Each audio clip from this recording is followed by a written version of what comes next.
오늘은 여러분들께서 지금 읽고 계시는 전도서로 기도의 말씀을 한번 생각해 보려고 합니다.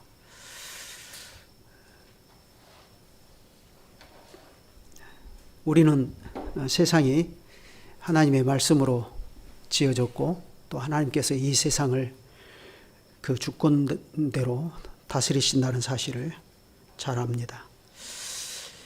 비록 세상이 타락하고 부패했어도 그래도 엄연히 이 세상에는 하나님의 다스림이 있고 하나님의 공의가 살아있고 정의가 살아있다 하는 것을 굳게 믿으면서 살아갑니다. 그런데 보면 실제로 그런 것 같습니까? 오늘날 돌아가고 있는 정치판만 보아도 그렇고 세상은 온갖 불의와 악으로 가득 차 있고 우리가 도저히 이해할 수 없는 것들로 가득 차 있는 것 같습니다. 그렇게 우리가 도저히 이해할 수 없는 것들로 가득 차 있는 것들이 많은데 그 중에 하나가 바로 방금 우리가 읽은 이 누가복음 16장에 기록된 일들입니다. 거기 보면 예수님께서 악한 청지기 비유를 말씀하시면서 8절에 이렇게 말씀하십니다. 이 세대의 아들들이 자기 시대에 있어서는 빛의 아들들보다 더 지혜로우니라. 이 세대의 아들들이 악한 일을 하면서도 그 자신의 얄팍한 지혜와 또 발빠른 처세술로 살아가는 것을 빗대서 하는 말씀인데 여러분은 이것이 신자와 불신자에 관한 말씀이라고 혹시 생각하십니까? 물론 그런 측면도 분명히 없지 않아 있습니다. 그렇지만 이것은 신자와 불신자에 관한 얘기가 아니라는 것을 주님이 말씀하시는 그 문맥을 잘 살펴보면 알 수가 있습니다. 예수님께서 이 말씀하시기 전에 악한 청지기 비유를 말씀하셨고 보시는 것처럼 그 뒤에 부자와 거지 나사로의 비유를 말씀하셨습니다. 그리고 이 악한 청지기 비유와 부자와 거지 나사로의 이야기를 하나로 딱 연결시켜주기 위해서 그 중간에 말씀을 하시는데 13절에 보면 집 하인이 두 주인을 섬길 수 없나니 혹 이를 미워하고 저를 사랑하거나 혹 이를 중히 여기고 저를 경히 여길 것임이니라. 너희는 하나님과 재물을 겸하여 섬길 수 없다 하셨습니다. 그리고 곧바로 14절에 이렇게 말합니다. 바리새인들은 돈을 좋아하는 자들이라. 이 모든 것을 듣고 비웃거늘 그랬습니다. 뭘 비웃었다는 얘기죠? 그들은 예수님과 예수님의 말씀을 비웃은 것입니다. 자, 그러고 보면 앞에서 말한 이 악한 청지기의 비유나 뒤에서 말씀하시는 부자와 거지 나사로의 비유가 사실은 다 이스라엘 역사 안에서 한때 선생 노릇하는 이 바리새인들과 관계된 말씀이라는 것을 알 수가 있습니다. 따라서 부자와 거지 나사로의 비유에서 굳이 말하자면 부자는 아까 누가복음 16장 8절에서 말하는 이 세대의 아들들이라 할 수 있고 또 거지 나사로는 빛의 아들들이라 이렇게 말할 수가 있습니다. 그렇게 보면 부자도 거지 나사로도 둘 다 할례받은 아브라함의 자손입니다.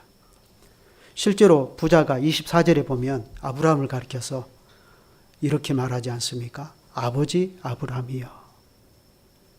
그러니까 이 세대의 아들들과 빛의 아들들은 물론 불신자와 신자로 딱 갈라서 말도 할 수 있겠지만 그러나 좀 더 이 말씀하시는 주님의 문맥 안에서 보면 이건 똑같이 할례받고 똑같이 아브라함을 아버지로 자기들의 선조로 부르고 있는 사람들 사이에서 발생한 일이라는 것을 알 수 있습니다.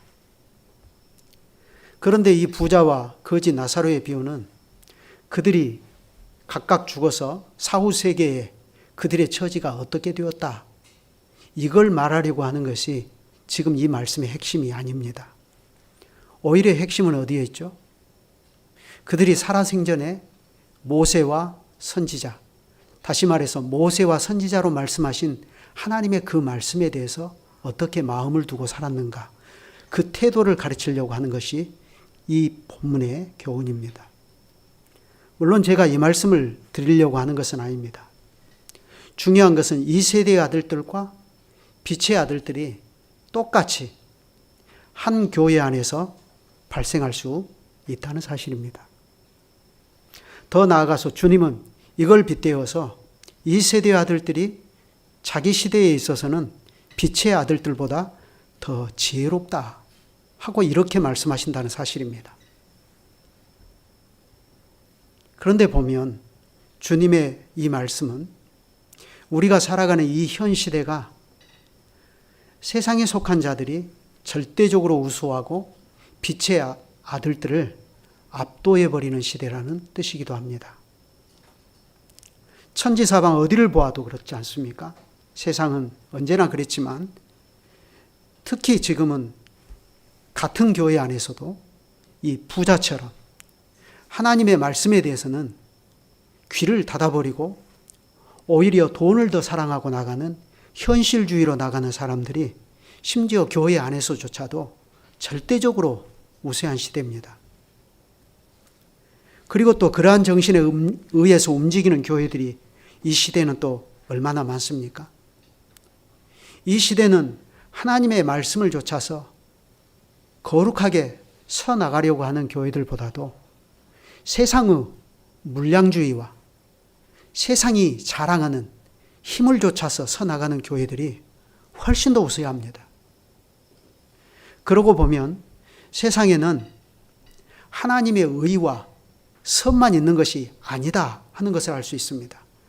세상에는 불의와 악이 함께 있어서 이 세대의 아들들은 적당히 불의의 제물로 친구를 삼고 또 처세에 빠르지만 어찌된 일인지 세상은 도리어 그런 사람들이 훨씬 더 출세의 가도를 달립니다. 여러분, 우리나라 정치 현실만 놓고 보더라도 대통령을 하셨던 분들 가운데 기독교인들이 꽤 있고요. 천주교까지 포함하며 국회의원들과 나라의 요직을 다 차지하고 있는 사람들이 기독교인들이 얼마나 많습니까? 그런데요, 그들 중에 정말로 하나님의 말씀을 따라서 바르게 교회를 세우면서 나가려고 하는 그런 교회에 속해 있는 정치인들이 과연 한 사람이라도 있는가를 한번 살펴보십시오. 오히려 새벽에 나가서 부지런히 주차 정리를 해주고 사람들에게 얼굴을 알려서 장로 벼슬을 딴 사람들이 훨씬 더 많지 않습니까? 그런데 어찌된 일인지 세상에서는 실제로 그런 사람들이 훨씬 더 출세의 가도를 달려요. 그러나 주님의 말씀을 자세히 보면 거기에 의미심장한 말씀이 섞여 있음을 볼 수가 있습니다. 뭐라고 했죠? 누가복음 16장 8절에 이 세대의 아들들이 자기들의 시대에는 그랬어요. 자기 시대에는 빛의 아들들보다 더 지혜로움이니라. 자기 시대라고 그랬어요. 이 세대의 아들들이 천년 만년 처세술로 출세 가도를 달리고 막 그러는 게 아닙니다. 언젠가는 그들의 시대가 막을 내리는 때가 오는 것입니다. 그러면 어떻게 되죠? 그들의 시대가 가고 나면 그 다음에는 빛의 아들들의 시대가 온다는 것입니다. 그러면 그때는 어떻게 되겠습니까? 그때에는 이 세대의 아들들이 그렇게 온갖 불의의 제물로 친구를 사귀면서 처세에 발빠르게 살면서 믿고 의지했던 그것들이 다 없어지고 말 겁니다. 신기루처럼 사라지고 말 거예요. 그렇다고 한다면 그때도 이런 것들을 의지하거나 혹은 그것들을 늘 자랑하고 살아온 이 사람들의 지혜를 칭찬할 수 있겠습니까? 그때도 이 사람들이 참 지혜롭겠다 그렇게 칭찬할 수 있겠어요? 그러니 그날의 전도자의 가르침은 그들에게 날카로운 채찍과 같을 것입니다. 전도서 12장의 결론이 뭐죠? 너는 청년의 때에 너의 창조자를 기억하라. 곧 공고한 날이 이르기 전에 나는 아무 낙이 없다고 할 해들이 가깝기 전에 너의 창조자를 기억하라. 그러면서 12장 13절 14절 결론으로 이렇게 말하죠. 이 일의 결국을 다 들었으니 하나님을 경외하고 그 명령을 지킬지어다. 이것이 사람의 본분이니라. 사람은 그 모든 행위와 모든 은밀한 일을 선악간에 심판하시리라. 그래, 전도자는 이 최종의 결론으로 우리를 친절하게 인도하기 위해서 오늘 본문에서 먼저 이러한 가르침을 줍니다. 자, 전도서 7장 우리가 읽었는데 다시 전도서 7장으로 와서 1절부터 3절을 한번 읽겠습니다. 제가 있죠. 좋은 이름이 좋은 기름보다 낫고 죽는 날이 출생하는 날보다 나으며 초상집에 가는 것이 잔치집에 가는 것보다 나으니 모든 사람의 끝이 이와 같이 됨이라. 산자는 이것을 그의 마음에 둘지어다. 슬픔이 웃음보다 나음은 얼굴에 근심하는 것이 마음에 유익하기 때문이니라. 그리스도 안에서 하나님의 자녀인 우리는 이 말씀이 무슨 뜻인지 잘 압니다.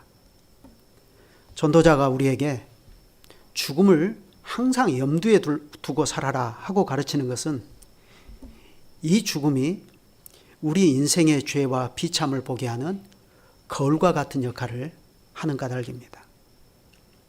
우리는 죽음 앞에서 죄의 삭은 사망이다 하시는 천둥과 같은 하나님의 음성을 듣게 됩니다. 거기서 우리는 하나님 앞에서 우리 인생이 얼마나 작은 존재인가.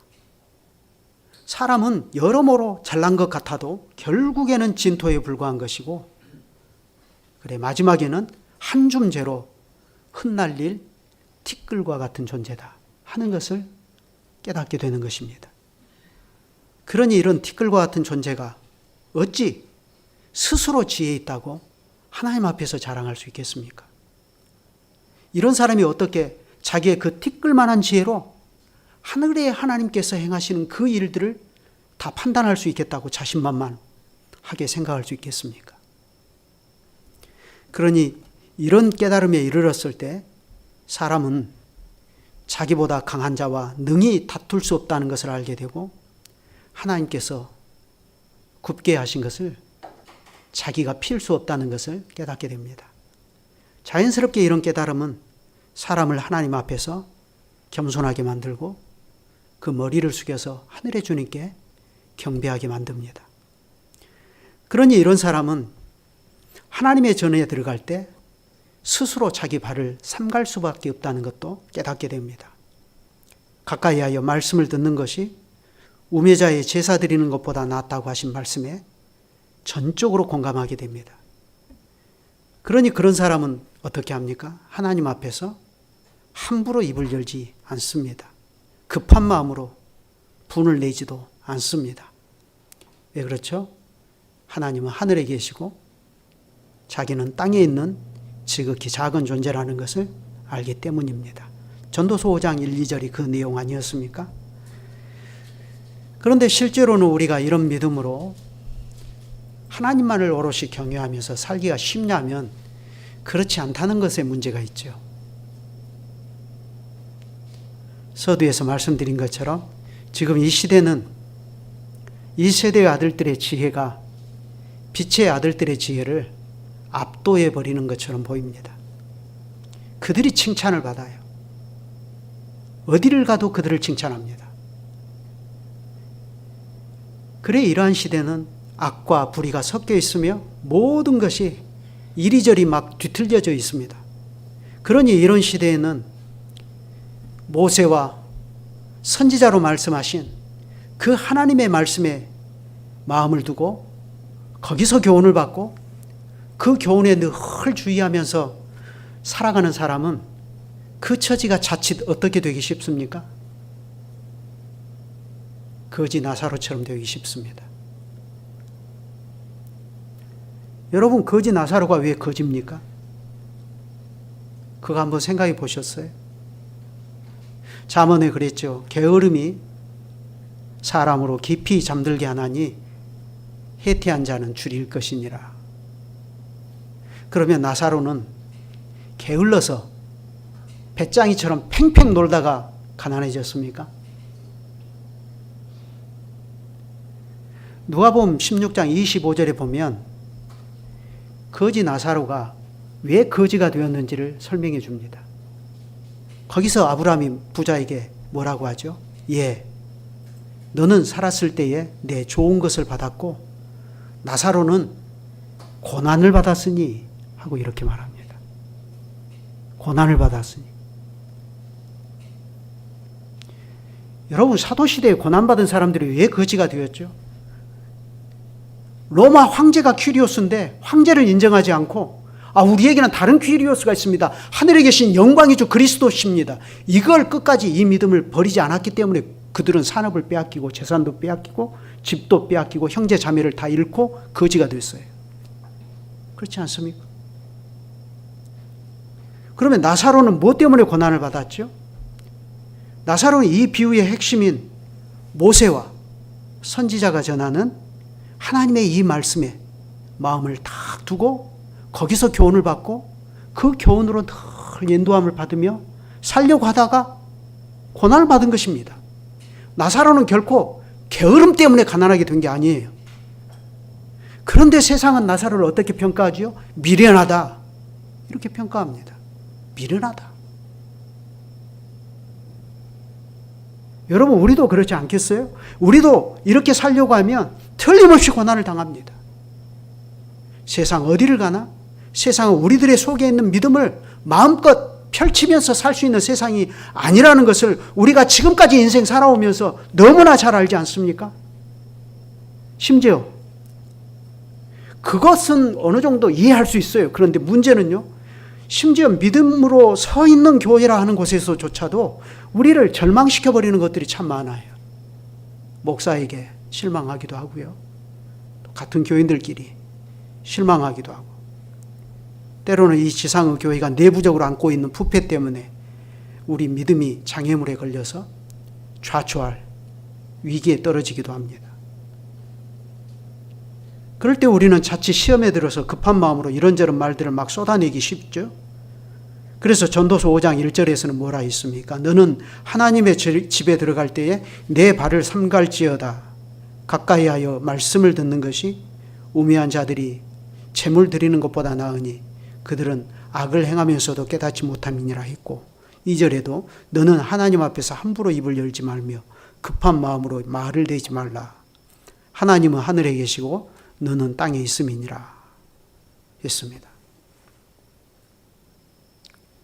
이 세상은 하나님이 다스리시는 세상이라고 성경에서 우리는 배웠습니다. 또 그렇게 철석같이 믿고 있습니다. 그런데 우리가 보는 세상은 어찌하여 세상이 이런 것인가? 왜 세상은 이렇게 뒤틀려 있는가? 하면서 우리가 급한 마음으로 분을 품기가 쉽습니다. 그런데 7장 오늘 우리가 읽은 본문 13절을 보면 전도자는 이렇게 말하지 않습니까? 하나님께서 행하시는 일을 보라. 하나님께서 굽게 하신 것을. 하나님께서 어떤 일을 하셨다고요? 하나님께서 굽게 하셨다. 이렇게 말합니다. 그러니 하나님께서 굽게 하신 것을 누가 능히 곱게 하겠느냐? 자, 하나님께서 굽게 하셨다. 그냥 하나님께서 반드시 펼쳐놓은 게 아니라 굽어버리셨다는 거예요. 이건 세상이 뒤틀려 있다는 얘기입니다. 하나님께서 모든 것을 때를 따라 아름답게 하신 세상이라고 우리가 또 배우지 않습니까? 그런데 어떻게 된 일인지 세상은 어느 것 하나도 제대로 서 있는 것이 없고 막 뒤죽박죽이에요.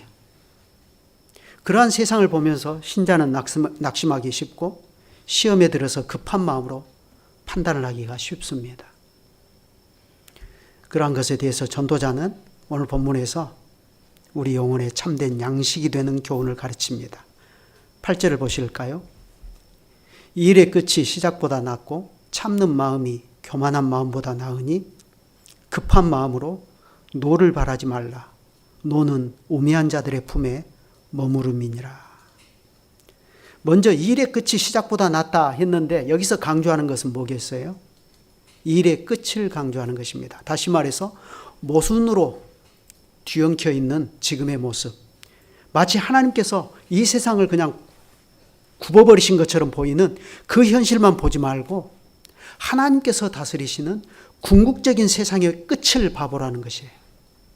지금은 비록 하나님이 어찌된 일인지 침묵하고 계시는 것 같고 그 침묵이 매우 길어지는 것 같아서 속이 타고 예간장이 녹지만 그렇지 않다는 겁니다. 더 나아가 그런 것들 때문에 우리가 한 가지 실수하기 쉬운 얘기를 이야기합니다. 옛날이 오늘보다 나은 것이 어찌미냐 하지 말라. 이렇게 묻는 것이 지혜가 아니니라. 자, 이 말씀은 얼른 생각하면 광야에서 눈앞에 환경이 어려운 것 때문에 옛날에 애굽에서 먹었던 그 고기와 마늘과 여러 가지 음식들이 생각난다. 옛날이 더 좋았다 했던 그 애굽 사람, 그 출애굽한 백성들이 생각나지 않습니까? 처음 시작할 때는 하나님의 말씀을 기쁨으로 받았어요. 그때에는 하나님의 말씀 한마디가 다 달고 오묘했어요. 그야말로 송이꿀보다 달았습니다. 그런데 어느 순간부터 우리가 그렇게도 천국처럼 생각했던 곳에서 지옥의 모습을 보게 됩니다. 혼돈과 좌절이 밀려옵니다. 하늘 아래 가장 천국이라 했던 교회에서 어느 순간 괴물의 모습을 발견합니다. 그럴 때 우리가 이 상황을 믿음으로 견디고 나가는 일이라고 하는 게 여간 어려운 문제이지 않습니까? 그러나 그런 상황에서도 옛날이 오늘보다 나은 것이 어찌미냐 하지 말라. 이렇게 묻는 것은 지혜가 아니다 하십니다. 왜냐하면 이것은요, 눈앞의 현실만을 보고 궁극적으로 하나님이 하시는 일을 생각하지 못하는 까닭입니다. 그래서 이 일의 끝이 시작보다 낫다는 거예요. 그래서 하나님이 하시는 일의 종국을 생각하라는 거예요. 그래서 11절에서는 이어서 이렇게 말합니다. 지혜는 유상같이 아름답고 햇빛을 보는 자에게 유익이 되도다. 지혜의 그늘 아래에 있음은 돈의 그늘 아래에 있음과 같으나 지혜에 관한 지식이 더 유익함은 지혜가 그 지혜 있는 자를 살리기 때문이니라. 개역 성경에는 지혜는 그 지혜 있는 자의 생명을 보존하느니라 이렇게 되어 있어요. 그렇다면 여기서 지혜는 뭐죠?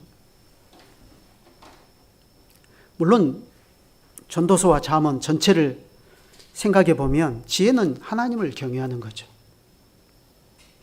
그렇지만 이 상황만 떼어놓고 보면, 이 문맥에서만 생각해 보면 지혜는 좀 더 다른 면이 있다는 것을 알 수 있습니다. 그게 뭐죠? 이해할 수 없는 하나님의 부재 상황이 계속되고 있고 하나님의 침묵 속에서 세상이 뒤틀려 있는 것처럼 보면서도 급한 마음으로 함부로 판단하지 않고 하나님을 그때에도 잠잠히 신뢰하면서 살아가는 것입니다. 바로 이것이 이 문맥에서 말하는 지혜입니다. 그게 하나님을 경외하는 지혜예요. 이 점에서 우리는 예수님을 생각하게 되지 않습니까? 잘 아시는 것처럼 예수님은 세상이 고안한 가장 불의한 십자가 위에서 그분은 잠잠하셨습니다. 마치 털 깎는 자 앞에 잠잠한 양같이. 그런데 하나님이 침묵하셨습니다. 원수들은 네가 그리스도냐? 십자가에서 내려와봐. 그러면 내가 믿을게. 조롱이 쏟아졌습니다. 주님은 지금이라도 당장 아버지께 구하여서 12영이나 더 되는 천사들을 동원해가지고 자기를 조롱하는 이 사람들을 다 멸해버리실 수 있었습니다. 그러나 주님은 그렇게 하지 않으셨어요. 잠잠하셨습니다. 왜 그렇게 하셨습니까? 이것이 하나님의 의를 이루는 길이라는 것을 알기 때문입니다. 이 일의 끝이 어떻게 될 것인가를 주님은 아셨기 때문입니다. 과연 그렇지 않습니까? 예수님은 그렇게 해서 우리에게 여호와를 경외하는 지혜의 모범이 되셨고 더 나아가 그분은 우리에게 참된 지혜와 생명이 되셨다고 바울이 전했습니다. 예수는 하나님께로서 나와서 우리에게 지혜와 의로움과 거룩함과 구속함이 되셨느니라. 고린도전서 1장 30절 아닙니까? 하나님을 이렇게 경외하는 것이 지혜인데, 그런데 이 지혜가 그 자체로 생명나무입니다. 그러므로 이러한 지혜는 유업같이 아름답다고 전도자가 말했는데 그건 정말 참말입니다. 이 지혜는 햇빛을 보는 자, 다시 말해서 아직 살아서 이 세상에 햇빛을 받으며 살아가고 있는 모든 사람에게 유익입니다. 따라서 이 말씀 역시도 진리입니다. 지혜도 보호하는 것이 되고 돈도 보호하는 것이 되나 지식이 더욱 아름다움은 지혜는 지혜 얻은 자의 생명을 보존함이니라. 개역성경으로 제가 읽었습니다. 사람은 하나님의 도량이 얼마나 깊은지 다 알 수가 없어요. 바울이 그러지 않았습니까? 하나님의 미련한 것이 사람보다 지혜 있고 하나님의 약한 것이 사람보다 강함이니라. 그래, 이 진리는 구약 성경의 욥기에서도 가르칩니다. 여기는 한번 찾아보십시다. 욥기 11장 7절부터 한번 읽어보겠습니다. 욥기 11장 7절부터.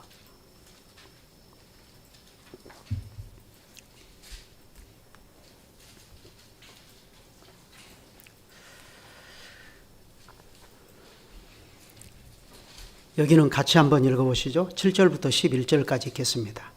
내가 하나님의 오묘함을 어찌 능히 측량하며 전능자를 어찌 능히 완전히 알겠느냐.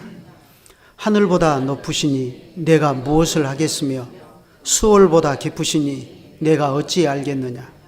그의 크심은 땅보다 길고 바다보다 넓으니라.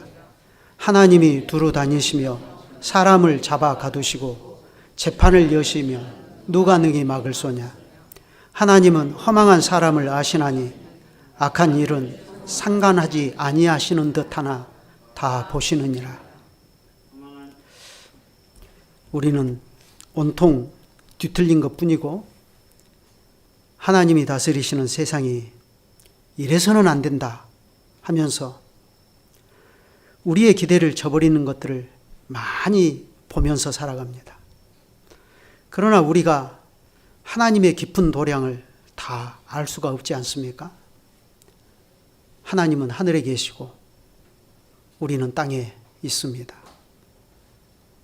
그래, 이런 것을 진실로 깨달은 신자는 어떻게 하겠습니까? 그런 사람은 하나님께서 굽게 하신 것을 자기가 능히 곧게 할 수 없다는 것을 알고 급한 마음으로 하나님과 다투려는 생각을 버립니다. 그는 마음을 낮춰서 겸손히 하나님께서 형통한 날 주실 때에는 그 주신 형통을 기뻐하면서 감사하고, 또 공고한 날에는 생각하여 하나님이 이 두 가지를 병행하게 하사 사람으로 그 장래일을 능히 헤아려 알지 못하게 하셨다 하는 것을 알고 오직 하나님을 겸손히 경외하기를 힘씁니다. 그 이유는 이것을 알지 못하게 하신 하나님의 뜻이 이로써 사람으로 하나님을 경외하게 하려는 줄을 알기 때문입니다. 그래서 전도서 3장 14절이 그것을 말하지 않습니까?